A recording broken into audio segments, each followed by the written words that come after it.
बयान के ज़रिए जो है हम बहुत नात सुनते हैं और जो है दरूद शरीफ सुनते हैं। इसी तरीके से हम्द और कलाम भी सुनते हैं।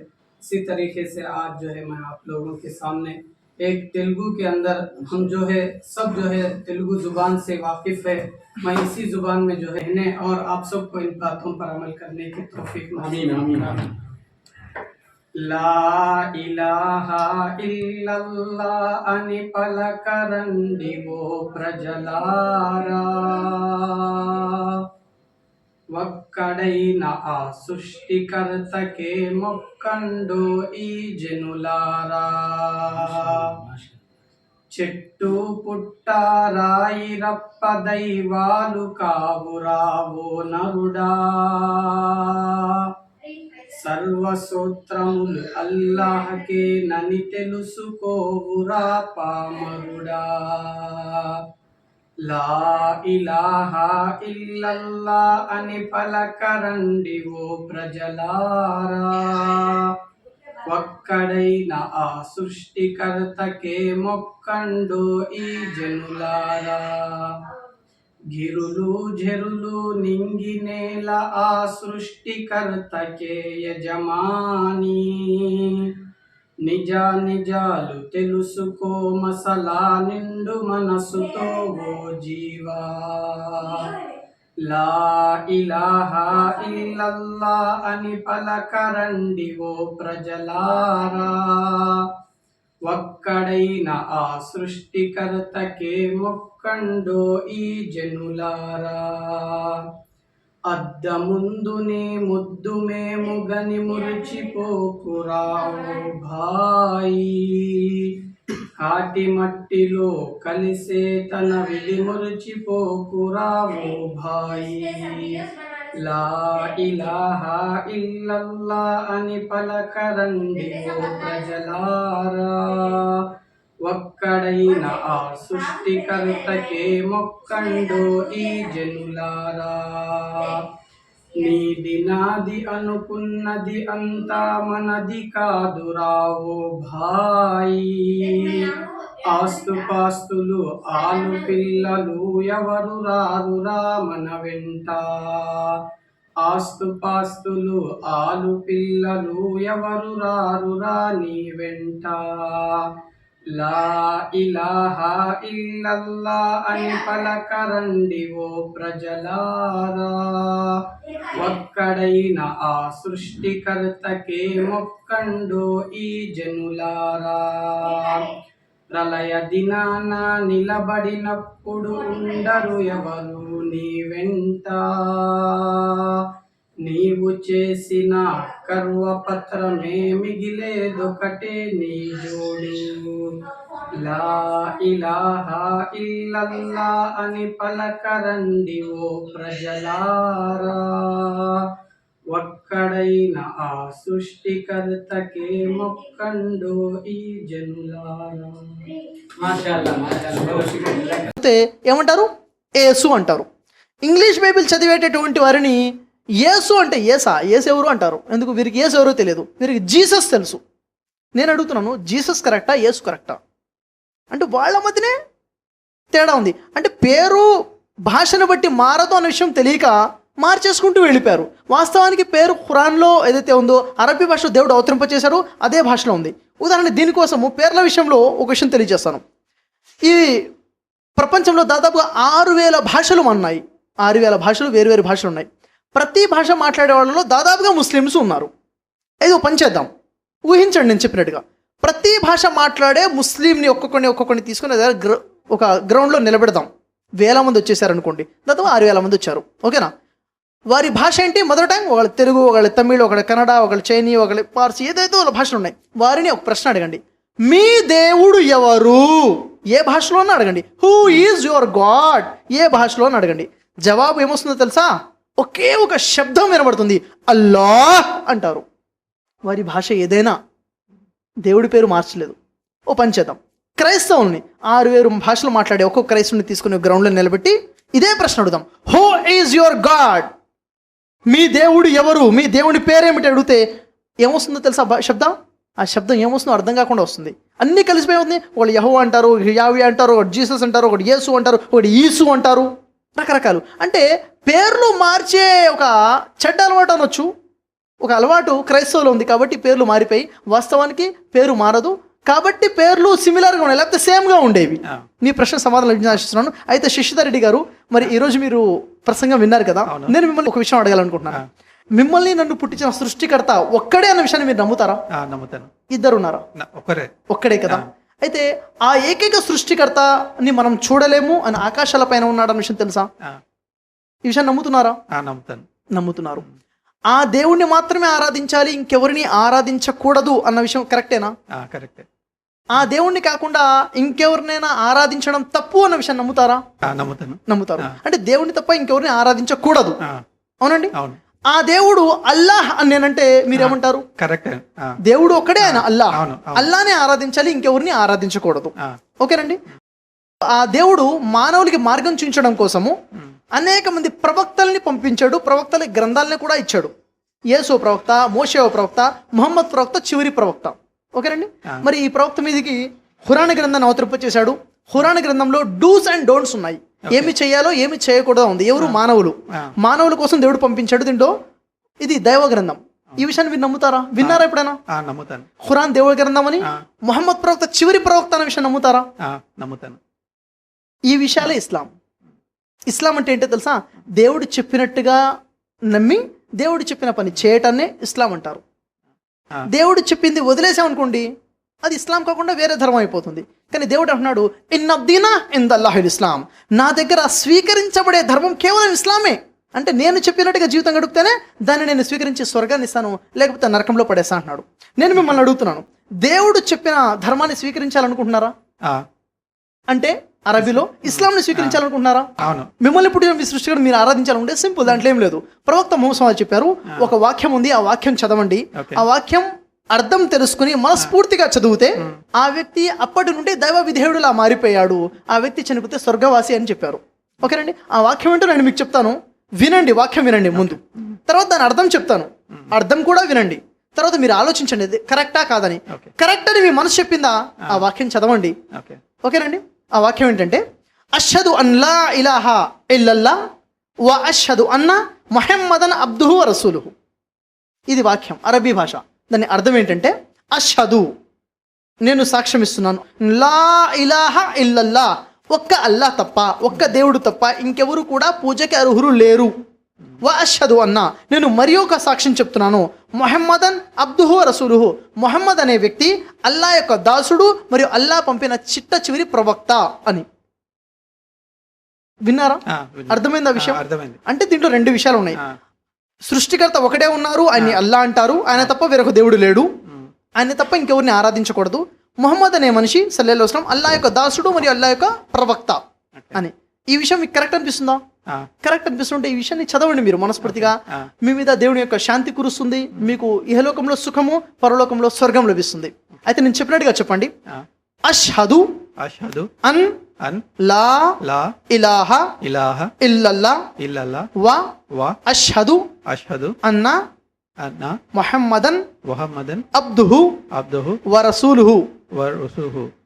నేను సాక్ష్యం ఇస్తున్నాను ఒక్క అల్లాహ్ తప్ప ఇంకెవరు కూడాను ఆరాధనకి అర్హులు లేరు. మరొక సాక్ష్యం ఇస్తున్నాను ప్రవక్త ముహమ్మద్ సల్లల్లాహు అలైహి వసల్లం అల్లా యొక్క దాసుడు మరియు చిట్ట చివరి ప్రవక్త అని. మాషాల్లాహ్, శుభాకాంక్షలు. Welcome to Islam. Please come to hear.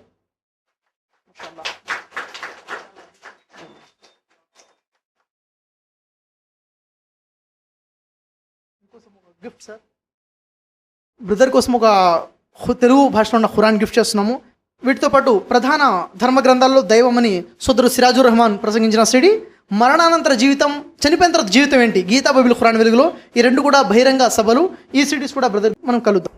నా పేరు అజయ్. అయితే ఇంతకుముందు మీరు యేసుక్రీస్తు ప్రవక్తను ప్రూవ్ చేశారు కదా, అలాగే హిందూయిజం ఎలా ప్రూవ్ చేయగలుగుతారు? ఆధారాలు ఏంటి దానికి? సోదరుడు అజయ్ వారు ఒక ప్రశ్న అడిగారు. యేసు ప్రవక్తని ప్రూఫ్ చేశారు. వాస్తవమే యేసు ప్రవక్తే. హిందూయిజం అంటే మీకు అర్థం అవడం కోసం 2 భాగాలుగా విభజించి మాట్లాడతాను. హిందూయిజం అంటే హిందూ మత గ్రంథాలలో ఉన్న విషయం ఒకటి, హిందువులు ఆచరిస్తుంది ఒకటి. ఉదాహరణకి హిందూ సోదరులు విగ్రహాలను ఆరాధిస్తారు, ఓకేనండి. కానీ విగ్రహాలను ఆరాధించడం హిందూ మత గ్రంథాలలో పర్మిషన్ లేదు. హిందువులు దేవుళ్ళు ఎంతమంది అంటే చాలామంది దేవుళ్ళు ఉన్నారని నమ్ముతారు. కానీ హిందూ మత గ్రంథాల ప్రకారంగా దేవుళ్ళు అనేక మంది లేరు, ఒకే ఒక దేవుడు. ఉదాహరణకు మనం చూసినట్లయితే ఏక ఇత్తముస్తుహి అని కనబడుతుంది. అంటే ఒక్కడు సాటి సమానం లేనటువంటి ఆయన్నే ఆరాధించండి అన్న విషయం ఉంది. అదేవిధంగా మనం చూసినట్లయితే శ్వేతశత్రోపనిషత్ 3వ అధ్యాయము 2వ శ్లోకాన్ని చూసినట్లయితే ఏకో హి రుద్రోణ న ద్వితీయాయ తస్తుహ య ఇమాం లోకానీశత ఈశనీభి య ఇమాం లోకానీశత. ఈ సమస్త లోకాలని పుట్టించి పరిపాలించేటువంటి రుద్రుడు ఏకోహి ఒక్కడే, నా ద్వితీయాయ తస్తుహ ఆయన పక్కన మరొకడు లేడు. దేవుడు ఒక్కడే ఉన్నాడు, మరొక దేవుడు లేడు. మరి దేవుడు ఒకడే ఉన్నప్పుడు ఎవరికి పూజ చేయాలి, ఎంతమందికి పూజ చేయాలి? భగవద్గీత అంటుంది 7వ అధ్యాయం 17వ శ్లోకాన్ని చూసుకున్నట్లయితే ఏకభక్తిర్ విశిష్యతే. ఒక్క దేవుడు యందు భక్తి ఉన్నవాడు మాత్రమే జ్ఞాని అనబడుచున్నాడు. దేవుడు ఒకడే కదా, ఆ ఒక్క దేవుడిని ఆరాధించాలి. మరి ఆ ఒక్క దేవుడు ఎలా ఉన్నాడు, ఎక్కడ ఉన్నాడు అంటే ఆ ఒక్క దేవుడి గురించి భగవద్గీత 10వ అధ్యాయం 3వ శ్లోకాన్ని మనం చూసినట్లయితే అక్కడ స్పష్టంగా ఉంది. యో మామ జమనాధిం చవేత్తి లోక మహేశ్వరం అసమ్మూఢ సమర్థేషు సర్వపాపయ్యి ప్రముచ్యతే. యో మామ జమనాధిం, ఆ దేవుడు ఎవరు? పుట్టుక లేనటువంటి వాడు. పుట్టినవాడు దేవుడు కాదు, పుట్టుక లేనివాడే దేవుడు. పుట్టినవాడిని దేవుడు అనకూడదు. మరి ఆ దేవుడు ఎవరు అంటే అక్షరం బ్రహ్మ పరమం. అక్షరం నాశనము కానటువంటి ఆ దేవుడు. దేవుడు నాశనం అయ్యేవాడు కాదు, నాశనం అయ్యేది దేవుడు కాదు. మరి ఆ సృష్టికర్త ఎక్కడ ఉన్నాడు? పరమం, ఆయన పరమందు ఉన్నాడు, ఏహలోకంలో లేడు. వింటున్నారండి? మరి ఆ దేవుడిని ఇంకెలా గుర్తించాలంటే భగవద్గీత 7వ అధ్యాయం 24వ శ్లోకాన్ని చూసినట్లయితే అవ్యక్తం వ్యక్తిమాపన్నం మన్యంతే మామ బుద్ధయ పరంభావమజానంతో మమావేయమనుత్తమం. అవ్యక్తం, వ్యక్తం కానటువంటి ఆ దేవుడు. దేవుని ఎలా గుర్తించాలి? దేవుడు ఒక్కడే, ఆయన పుట్టడు, ఆయనకు మరణం లేదు, ఆయన కంటికి కనిపించడు. ఆయన్నే ఆరాధించాలి, ఆయన తప్ప ఇంకెవరిని ఆరాధించకూడదు. దేవుడిని కాకుండా ఇంకెవరిని ఆరాధిస్తే ఏమవుతుంది? యజుర్వేదము 40వ అధ్యాయము 9వ మంత్రం చెప్తుంది అంధంతమా ప్రవిశంతియే అసంభూతి ముపాశ్యతే. అంధంతమా గాఢాంధకారమైన నరకంలోకి ప్రవిశంతియే ప్రవేశిస్తారు. ఎవరు? అసంభూతి ముపాశ్యతే, సృష్టితాలను ఆరాధించిన వారు. సృష్టికర్తను ఆరాధిస్తే స్వర్గం. విన్నారా? మరి హిందూ సోదరులు ఎవరిని ఆరాధిస్తున్నారంటే రాముల వారిని, కృష్ణుల వారిని, సాయిబాబా వారిని ఆరాధిస్తున్నారు. రాముల వారు మొత్తం జీవితం మనకు కావాలంటే రామాయణంలో తెలుస్తుంది. రామాయణంలో చూసుకున్నట్లయితే బాలకాండ 1వ కాండంలో చూసుకున్నట్లయితే అక్కడ మనకి సుప్రభాతం కనబడుతుంది. అదేమిటి? రాముల వారు బాల్యంలో ఉన్నప్పుడు తన గురువు గారైన విశ్వామిత్రుల వారి దగ్గరికి వెళ్ళి ఆశ్రమంలో ఉండి విద్య నేర్చుకుంటూ ఉన్నారు. అప్పుడు ఆశ్రమంలో ఉన్న విశ్వామిత్రులు రాములోని ప్రతిరోజు నిద్రలేపేవారు. ఏమని? కౌసల్య సుప్రజనామ పూర్వ సంధ్యా ప్రవర్తతే ఉత్తిష్ట శాధూలం కర్తవ్యం దైవమాణికం ఉత్తిష్ట గరుడధ్వజ ఉత్తిష్ట కమలాకర త్రైలోక్యం మంగళం గురు అని లేపుతున్నారు. దీని అర్థం ఏంటి? విశ్వామిత్రుల వారు నిద్రపోతున్న రాముల వారితో అంటున్నారు కౌసల్య సుప్రజరామ, కౌసల్యకు పుట్టినటువంటి ఓ మంచి పిల్లవాడా రామా అని పిలిచారు. పిలిచి అంటున్నారు పూర్వ సంధ్యా ప్రవర్తతే, సూర్యుడు ఉదయించే సమయం అవుతుంది. ఉత్తిష్ట, నిద్రలే. ఎందుకు నిద్రలేపుతున్నారు తెలుసా? ఎందుకు? కర్తవ్యం దైవమాహినికం అంటున్నారు. నీ కర్తవ్యము ఓ రామా, నీ డ్యూటీ, నువ్వు చేయవలసిన పని, నువ్వు తప్పకుండా చేయాల్సిన పని ఏమిటి? దైవమాహినికం, దేవుణ్ణి ఆరాధించడం. రామా లే అంటున్నారు. మరి లేపిన తర్వాత రాముడు లేచి ఉంటారా? రాములో నిద్ర లేచి ఉంటారు కదా. నిద్ర లేచిన తర్వాత దేవుణ్ణి ఆరాధించి ఉంటారు. ఇప్పుడు నా ప్రశ్న ఏమిటంటే ఆరాధిస్తున్న రాముడు విశ్వామిత్రుడు దేవుళ్ళ, ఆరాధించబడుతున్న పైన ఉన్నవాడు దేవుడా? పైన ఉన్నవాడు దేవుడు అన్నప్పుడు రాముడు ఎవరు? రాముడు దేవుని యొక్క దాసుడు. రామాయణం చూస్తే రాములు వారు యుద్ధం చేసేటప్పుడు వెనక నుంచి ఈ విధంగా బాణం వేసే ముందు దేవుణ్ణి స్మరించి బాణం వేసేవారు. అవునా? అంటే రాముడు ఎవరంటే దేవుని యొక్క దాసుడు. సాయిబాబా వారి జీవితాన్ని చూస్తున్నా కానీ ఆయన ఎప్పుడు అనేవారు సబ్కా మాలిక్ ఏకే అన్నారు. మనందరి దేవుడు ఒక్కడే అన్నారు తప్ప సబ్కా మాలిక్ మహిమ అని చెప్పలేదు. అంటే ఇక్కడ మనకు తెలిసే విషయం అంటే పుట్టిన వారిని, దేవుని యొక్క దాసుల్ని ఆరాధించడం తప్పు, దేవుడు ఒక్కడే ఆయన్ని ఆరాధించడం అంటే ఇది కరెక్టే. కాబట్టి దేవుడు ఒకడే ఆయన్ని ఆరాధించాలి, ఆయన ఆరాధిస్తేనే స్వర్గం. అదే ఖురాన్ బోధిస్తుంది. అటే మేము మిమ్మల్ని ఆహ్వానిస్తున్నాం. మీరు ఈ విషయాన్ని నమ్ముతున్నారా? దేవుడు ఒకడే ఆయన్ని ఆరాధించాలని నమ్ముతున్నారా? ఆయన అరబీలో అల్లా అంటారన్న విషయం నమ్ముతారా? ప్రవక్త ముహమ్మద్ సల్లల్లాహు అలైహి వసల్లం చిట్ట చివరి ప్రవక్త అని బైబిల్లో ఎలా అయితే ఉందో, ప్రవక్త ముహమ్మద్ సల్లల్లాహు అలైహి వసల్లం చిట్ట చివరి ప్రవక్త అని నమ్మాలని వేదాలలో కూడా ఉంది. వేదాలు చూసుకున్నట్లయితే ప్రవక్త ముహమ్మద్ సల్లల్లాహు అలైహి గురించి ఏతస్మిన్యంతరే మ్లేచ అచార్వేణ సమన్వితః ముహమ్మదం ఇతి ఖ్యాత శిష్యశాఖ సమన్వితః. ఏతస్మిన్యంతరే మ్లేచ, ఒక మ్లేచుడు, ఒక నిరక్షరాస్యుడు ఒక అడవి ప్రాంతం నుంచి వస్తాడు, అతని పేరు మొహమ్మద్ అయి ఉంటుంది, అతని శిష్యులతో పాటు వస్తాడు అని ముహమ్మద్ ప్రవక్త వారి గురించి అనేక ఆధారాలు వేదాలలో ఉపనిషత్తులో మనకు కనబడుతున్నాయి. విన్నారండి? ఇక్కడ ప్రవక్త ముహమ్మద్ సార్ని విశ్వసించని హిందూ మత గ్రంథాలు బోధిస్తున్నాయి. మరి మీరు విశ్వసిస్తారా? మీరు విశ్వసిస్తే ప్రవక్త ముహమ్మద్ వారి మీద మీ దేవుడు అవతరింపు చేసిన గ్రంథమే ఖురాన్ గ్రంథం. మరి మీ సృష్టికర్తని మీరు ఆరాధించండి, మీ దేవుడు పంపించిన ముహమ్మద్ ప్రవక్తని మీరు విశ్వసించండి, మీ దేవుడు మీకోసం అవతరింపు చేసిన ఖురాన్ని మీరు విశ్వసించండి. ఇదే ఇస్లాం ధర్మం, అంతకుమించి కాదు. మరి ఈ ఇస్లాంని మీరు స్వీకరించడం సిద్ధంగా ఉన్నారా? స్వీకరిస్తున్నారా? ఇస్లాం అంటే ఏమిటి? దేవుడు ఒక్కడే అల్లాహ్, ఆయన్ని తప్ప ఇంకెవరిని ఆరాధించకూడదు. ముహమ్మద్ ప్రవక్త చివరి ప్రవక్త, ఆయన మీద వచ్చిన గ్రంథం ఖురాన్ గ్రంథం. ఖురాన్లో డూస్ అండ్ డోంట్స్ ఉన్నాయి, ఏం చేయాలో ఏం చేయకూడదో ఉంది. అలా తెలుసుకుని జీవితం గడపాలి. దానివల్ల మీకు 2 లాభాలు: ఇహలోకంలో మనశ్శాంతి, చనిపోతే స్వర్గం. మీకు మనశ్శాంతి, స్వర్గం కావాలా వద్దా? కావాలంటే నేను వాక్యం చదివిస్తాను, కలిమా చదివిస్తాను, చదవండి. అష్హదు అన్ లా ఇలాహ ఇల్లల్లా వా అష్హదు అన్న ముహమ్మదన్ అబ్దుహు వ రసూలుహు. నేను సాక్ష్యమిస్తున్నాను ఒక్క అల్లాహ్ తప్ప, ఒక్క దేవుడు తప్ప ఇంకా ఎవరు కూడాను పూజకి మొక్కుబడికి ఆరాధనకి అర్హులు లేరు. మరియు నేను సాక్ష్యమిస్తున్నాను ముహమ్మద్ సల్లల్లాహు అలైహి వసల్లం అల్లా యొక్క దాసుడు మరియు ప్రవక్త అని. మాషాల్లా, మీరు దైవ విధేయులా మారిపోయారు. మీకు ఏదైతే ధర్మం స్వీకరించారో ఈ ధర్మం మీద మంచి జ్ఞానాన్ని సంపాదించి నిలకడగా ఉండే భాగ్యాన్ని అల్లా మీకు ప్రసాదించాలి. మీకు విశ్వాసంతో కూడినటువంటి మరణాన్ని ప్రసాదించాలి. మీ కుటుంబీకులు కూడా ధర్మం తెలుసుకుని స్వీకరించే భాగ్యాన్ని ప్రసాదించాలి. మీకు మంచి స్వర్గంలో మంచి స్థానాన్ని ప్రసాదించాలని, ఏదైతే మేము పనిచేస్తామో ఈ పనిని అల్లా స్వీకరించాలని, ఇక్కడ ప్రతి ఒక్కరికి కూడాను ఇహలోకంలో మనశ్శాంతి, పరలోకంలో స్వర్గాన్ని ప్రసాదించాలని అల్లాతో దుఆ చేస్తున్నాను. మీరు వచ్చి ఖురాన్ గ్రంథాన్ని తీసుకోవాల్సిందిగా నేను కోరుచున్నాను. మరి సోదరుడికి ప్రధాన ధర్మ గ్రంథాలలో దైవం అనే సిడి, గీతా బైబిల్ ఖురాన్ వీళ్ళు మరణానంతర జీవితం అనే సిడి 2 బహుకరించడం జరుగుతుంది. మీరు తప్పకుండా సిడీస్ చూడండి, ఇంకా పరిశీలించండి, జ్ఞానాన్ని పెంచుకునే ప్రయత్నించండి. ఖురాన్ మీ గ్రంథం, మీకోసం దేవుడు పంపించాడు, మీరు చదవండి, దీన్ని ఆచరించండి. ఇది మీకోసం గిఫ్ట్, తప్పకుండా మీరు చదవాలని ఆశిస్తున్నాను.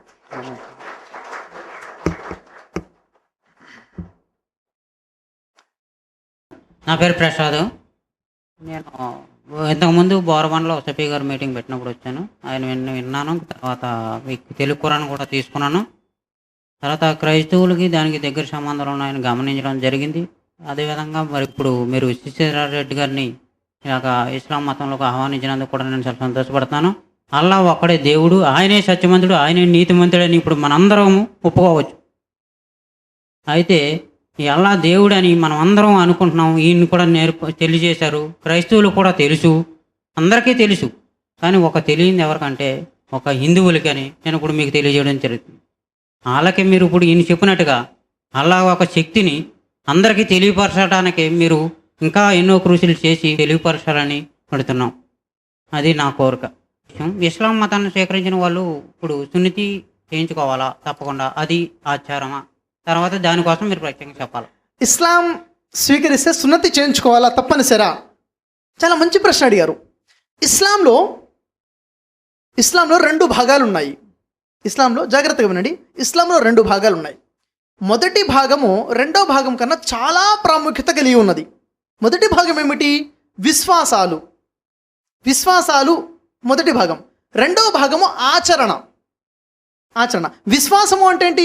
దేవుడు ఒక్కడే, అల్లాని నమ్మడము, స్వర్గము నరకం నమ్మడము, ముహమ్మద్ ప్రవక్త నమ్మడము, గ్రంథాలను నమ్మడము, యేసు ప్రవక్త నమ్మడము, యేసు చనిపోలేదని నమ్మడము, ఇవి విశ్వాసాలు. వింటున్నారా సార్? ఇవి విశ్వాసాలు, ఇవి ప్రధానమైనవి. రెండోది ఆచరణ. ఆచరణలో కూడాను ప్రాముఖ్యత ఎక్కువ ఉన్నవి, ప్రాముఖ్యత తక్కువ ఉన్నవి ఉన్నాయి. నమాజ్ చదవడము, రోజా ఉండడం ఖచ్చితంగా చేయవలసిన పనులు. సున్నతి చేయించుకోవడం అనేది ఒక ప్రవక్త అబ్రహం వారి నుంచి వస్తున్న సాంప్రదాయం. తప్పకుండా చేయించుకోవాల్సిందే కాదు, మీరు చేయించుకుంటే చాలా మంచిది, చేయించుకుంటే పుణ్యం. ఒకవేళ ఎవరైనా ఒక వ్యక్తి అన్నాడు, నేను ఇస్లాంలోకి వస్తాను కానీ సున్నతి చేయించుకోను అంటే, ఇస్లాంలోకి రండి. ఇస్లాంలోకి రాకపోతే నరకంలోకి వెళ్తారు, సున్నతి చేయించుకోకపోతే నరకంలోకి వెళ్ళరు. కాబట్టి ఇస్లాంలోకి రండి. సున్నతి చేయించుకోవాలా లేదా మీ ఇష్టం. అది మీకు మంచిగా అనిపిస్తే 1 సంవత్సరం 2 సంవత్సరాలు చేయించుకోవచ్చు, లేదనుకుంటే అది మీ ఇష్టం. చేయించుకుంటే లాభం. సైంటిఫికల్గా లాభాలు ఉన్నాయి, మీకు దానివల్ల పుణ్యం కూడా ఉంది. ఓకేనండి. ఇస్లాం స్వీకరించడం చాలా ఇంపార్టెంట్, దాని విశ్వాసాలు ఉన్నాయి. కాబట్టి ప్రసాద్ గారిని నేను ఆహ్వానిస్తున్నాను. తెలుగు భాషలో ఉన్న ఖురాన్ గ్రంథము, మరి అదేవిధంగా బైబిల్లో ముహమ్మద్ సల్లాల్లాహు అలైహి వసల్లం సీడీని తీసుకోవాల్సిందిగా కోరుచున్నాను. ఈ సీడీ తప్పకుండా చూడండి సార్, ముహమ్మద్ సల్లాల్లాహు అలైహి వసల్లం డీటెయిల్గా ఉంది, మీరు రీసెర్చ్ చేయండి. ఇది ఖురాన్ గ్రంథం. ఖురాన్లో ముఖ్యంగా మీ దగ్గర ఉందా తెలుగు భాషలో? Very good. అయితే ఖురాన్ గ్రంథంలో ముఖ్యంగా మీరు ఏం చదువుతారంటే 19వ అధ్యాయం, 19వ సూర మరియం చదవండి ఇన్షాల్లా. ఓకేనా. ఆ తర్వాత సూర మాయిదా 5వ అధ్యాయం కూడా చదవండి. తర్వాత దీని మీద నా ఫోన్ నెంబర్ ఉంది, నాకు టచ్లో ఉండండి, గిఫ్ట్ చేస్తున్నాను.